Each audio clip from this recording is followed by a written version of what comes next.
High friends, म Alick रोजिलियन आज तपाईँहरूको समक्ष अगाडि एकदमै राम्रो टपिक लिएर आइरहेको छु, जसको चाहिँ सबैको लाइफमा घटित भइरहेको हुन्छ है, कसैको घट्नेवाला हुन्छ। सो भनिन्छ नि आजको टपिक छ ट्रस्ट, विश्वास, भरोसा। कसैको विश्वास कमाउनु छ भने साह्रो लाग्छ र एउटा गल्तीले गर्दाखेरि त्यो विश्वास जिन्दगीभरको लागि एउटा घाउ हुन्छ, कहिले नबिर्सिने सदमा हुन्छ है।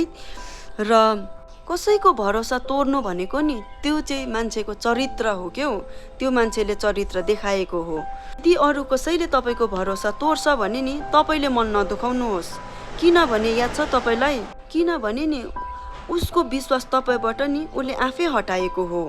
र भन्नुभएको छ त प्रभु श्री रामले पनि, कसैलाई ठग्नु गलत हो तर आफै ठगिनु कहिल्यै गलत होइन। कसैलाई धोका दिनु गलत हो तर आफूले धोका पाउनु कहिल्यै गलत होइन।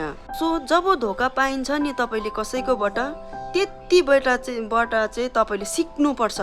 त्यहाँबाट चाहिँ कसैलाई आँखा चिम्लेर भरोसा गर्नु, विश्वास गर्नु चाहिँ भएन। यदि तपाईँले बारम्बार विश्वास गर्नुहुन्छ, भरोसा गर्नुहुन्छ भने त्यो चाहिँ गलत हो। र त्यो मान्छेले कति दिन चाहिँ तपाईँलाई ठग्ला, कति दिन चाहिँ तपाईँको भरोसा तोड्ला, एक दिन त उसको पनि त भरोसा तोडिन्छ, दिन सबैको आउँछ। सो त्यही कारणले गर्दा म आज यति नै भन्न चाहन्छु, विश्वास गर्नुहोस् तर आँखा चिम्लेर नगर्नुहोस्।